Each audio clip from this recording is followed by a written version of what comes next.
I want to tell you a story about how I rediscovered an important part of my life when I traveled to Bahia, Brazil.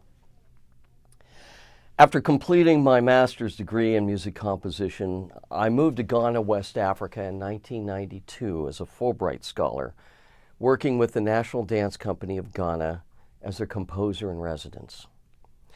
The director, Niyarti, assigned master drummer Afadina Asipka as my mentor and teacher during my time there.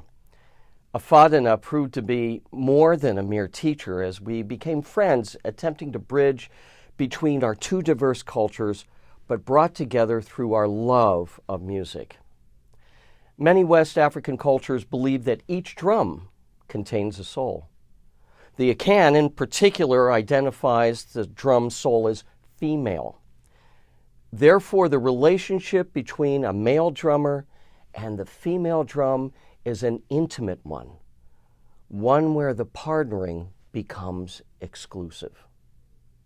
Additionally, there's a ritual practice that takes place prior to a company performance, where the drummers move remotely from the other musicians and dancers in order to tune the drum heads by heating them next to a fire.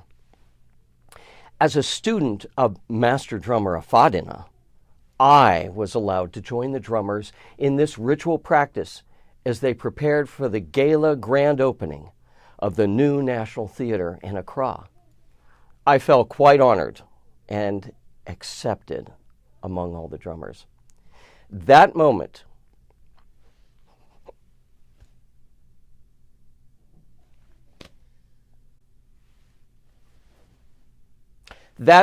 was one of the highlights of my life in Africa.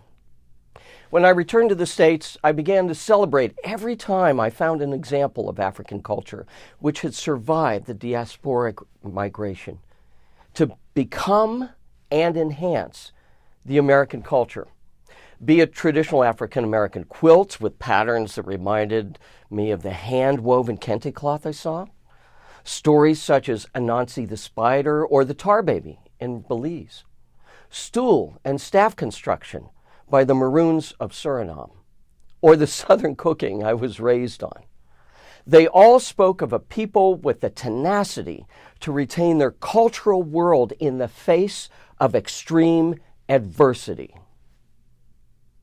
In the summer of 2019, I traveled to Brazil as a Fulbright Fellow, along with 8 other faculty members of Hillsborough Community College, with the objective of researching Afro-Brazilian culture in Bahia, a northeastern section of the country that boasts the largest number of people of African descent outside of the African continent.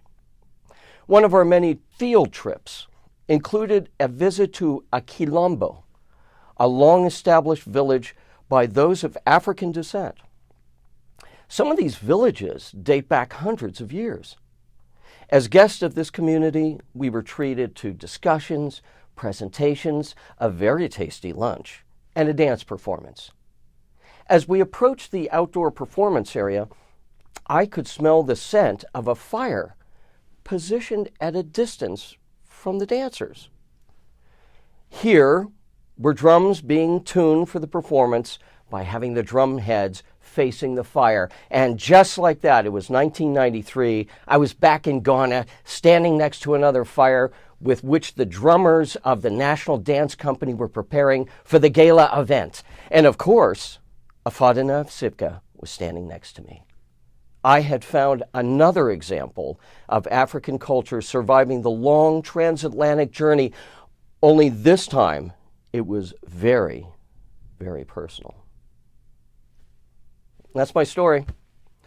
But all of you have a story like this. And I challenge each of you to find your personal part of Africa in the world around you and cherish it and share it and teach it. Thank you.